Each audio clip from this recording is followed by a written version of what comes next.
नहीं बताते हैं। और एक बात, सब चीज भूल जाइएगा, लेकिन एक बात याद रखिएगा, मानसी में गुरुदेव के साथ ही जाना है। ये चिंतन जब भी करना है गुरुदेव के साथ ही करना है, बिना गुरु के मत जाइएगा। गोपियां रास में बिना किशोरी जी के चली गई, इसीलिए ठाकुर जी अंतर ध्यान हो गए थे। इसलिए अपनी गुरु के साथ ही रास में, गुरु के साथ ही मानसी में प्रवेश करो। चिंतन जब भी करो अपने गुरुदेव को आगे रखो। और गुरु दीक्षा नहीं हुई है तो जिनके प्रति बहुत समर्पण है उनको गुरु मान के उनको आगे रखो। उससे क्या होगा, हमारा चित्त विकार युक्त है। आप करके देख लेना, बिना गुरु के मानसी में जाके देखना, थोड़ी देर बाद में ही वो दिखेगा जो नहीं दिखना चाहिए। लेकिन गुरु के साथ जाओगे तो मन को एक भय बना रहेगा, गुरुदेव खड़े आगे, कुछ गलत चिंतन नहीं करना, कुछ गलत चिंतन नहीं करना। और सुनो, गुरुदेव के बाद भी अगर गलत चिंतन बन जाता है तो 6 महीना के लिए पॉज ले लो, मानसी में ही मत जाओ। अपना आचरण शुद्ध करो, भोजन शुद्ध करो, अन्न शुद्ध करो, विचार शुद्ध करो, उसके बाद जाओ। हमारे यहां मानसी सेवा को बहुत बड़ी प्रणाली माना गया है। प्रत्यक्ष सेवा से ज्यादा लाभकारी मानसी सेवा है। तो जिन बहन जी का यह भाव है कि वो कथा सुनते हुए माला करती हैं, अच्छी बात है, चिंतन करते हुए करो।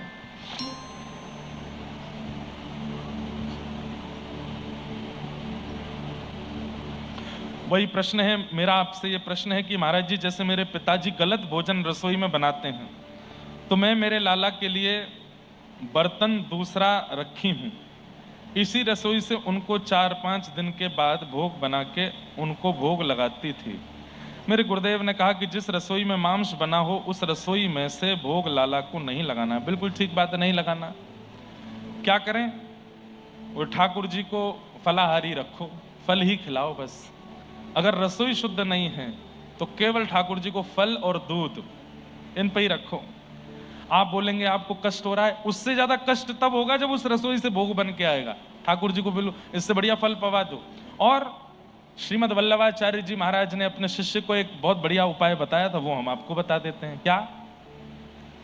रसोई शुद्ध नहीं है, और कई बार अब माता पिता से क्या लड़ोगे। आजकल के माता पिता को लगता है ये गलत बात है, बालकों को ऐसा क्यों सिखा रहे हो कि मांस मत खाओ, ये मत खाओ, अंडा मत खाओ, मदिरा मत पियो। आप उनको करने दो, मान जाएं तो अच्छा, नहीं माने तो फिर वल्लभाचार्य महाप्रभु ने अपने एक शिष्य को बताया था। उस शिष्य ने कहा कि मेरे पास धन नहीं है, मेरे पास संपत्ति नहीं है, मेरे पास इतना नहीं है कि मैं ठाकुर जी के बढ़िया पुष्पहार बना सकूं, भोग में कुछ अच्छी सामग्री पधरा सकूं, तो मैं क्या करूं। तो महाप्रभु जी ने कहा नेत्रबंद किया करो, और नेत्रबंद करके चिंतन किया करो। मेरे सामने ठाकुर जी बैठे हैं, बढ़िया उबले हुए गर्म पानी से मैं ठाकुर जी का अभिषेक कर रहा हूं, उसके बाद दूध चढ़ा रहा हूं, दही चढ़ा रहा हूं। चढ़ाना कुछ नहीं है, बस सोचना है, पर सोचना इतने ध्यान से कि अगर गर्म जल चढ़ाया तो तुमको अनुभव होना चाहिए कि हाँ गर्म जल है। यदि ये सोचा है कि ठाकुर जी पर दही चढ़ाया तो दही गाढ़ी है, ऐसा तुम्हारे मन में आना चाहिए। ठाकुर जी पर शहद चढ़ाया तो चिपचिपा शहद गिर रहा है, ठाकुर जी के अंग पर लिपट रहा है, ये तुमको अनुभव होना चाहिए। चढ़ाना कुछ नहीं है, बस सोचना है। उसने कहा ठीक है, ऐसे करके ठाकुर जी की जितनी महंगी चाहो उतनी महंगी सेवा करो। उसने कहा बहुत बढ़िया। घर गया, घर जाकर के चिंतन करने लगा, आहा सोने की चौकी है और सोने की चौकी पर मेरे ठाकुर जी विराजमान हैं। चांदी का पात्र नहीं, नहीं नहीं नहीं, चांदी का क्यों, सोने का है, उसमें दुनिया भर के हीरे लगे हैं चारों तरफ। अब सोच में तो कितनी भी महंगे सोच लो, कोई खर्चा तो है नहीं।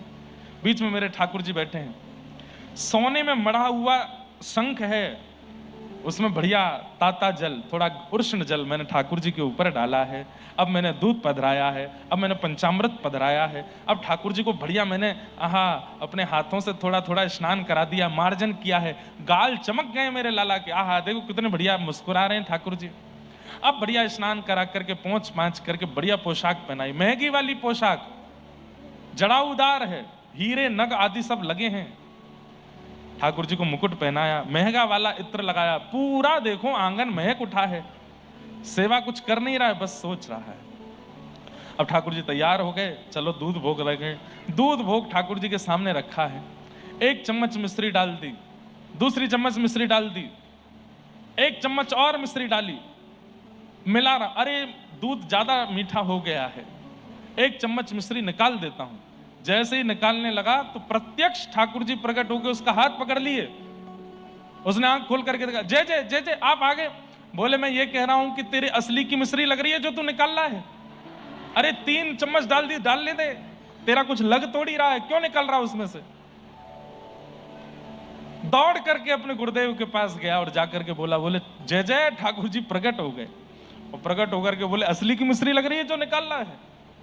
तो मानसी की सेवा, अगर घर में रसोई शुद्ध नहीं है तो ऐसे सेवा करो, ठाकुर जी के आगे खाली बर्तन रख दो और बर्तन में विचार करो, सामने चूल्हा है, चूल्हे पर खीर बनाई है, खीर बना करके एक कटोरी में पधरा दी, कढ़ी बनाई, कढ़ी पधरा दी, पूड़ी बनाई, पूड़ी पधरा दी, ऐसे करके भोग लगाओ और प्रत्यक्ष रूप से ठाकुर जी को फल पवाओ।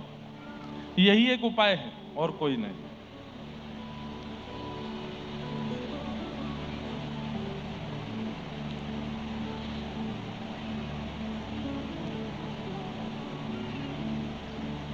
किसी को दीक्षा लेनी है पर उनकी भी यही बात है कि घर में परिवार में मांस का सेवन करते हैं,